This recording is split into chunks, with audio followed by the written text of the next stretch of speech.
Dopo l'annuncio ai nostri microfoni del presidente Ater Venezia Raffaele Speranzon, che ha sbloccato 3 milioni di euro per intervenire tempestivamente in via Prabello a Favaro Veneto, anche l'assessore regionale Lanzarini interviene sulla questione, riconoscendo lo stato pietoso di moltissimi palazzi. Sicuramente il problema del patrimonio vetusto, delle manutenzioni è un problema reale. Le Ater hanno priorità a recuperare gli sfitti, assegnarli e quindi fare le manutenzioni, e su questo insomma la concentrazione oggi è proprio per rimettere più alloggi possibili e quindi scorrere le graduatorie, che ricordiamo oggi ha 14.000 persone in graduatoria per avere una casa. Sicuramente ci sarebbe bisogno di ulteriori risorse, sappiamo però oggi le difficoltà che ci sono a livello di bilancio regionale, però noi abbiamo dato indicazioni che tutte le risorse che le Ater recuperano dai piani alienazione e quant'altro oggi vadano proprio per il recupero dello sfitto e per l'adeguamento degli appartamenti, insomma, che sono in condizioni non più consone.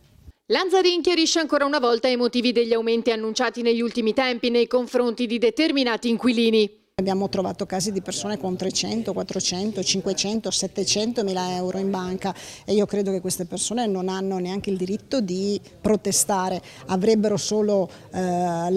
avere la dignità di dire no, noi abbiamo capito, ne abbiamo approfittato finora e adesso riconsegniamo l'alloggio a chi ne ha bisogno. Su altri casi invece Ater e Regione stanno analizzando ogni singola situazione, soprattutto quelle che coinvolgono gli anziani.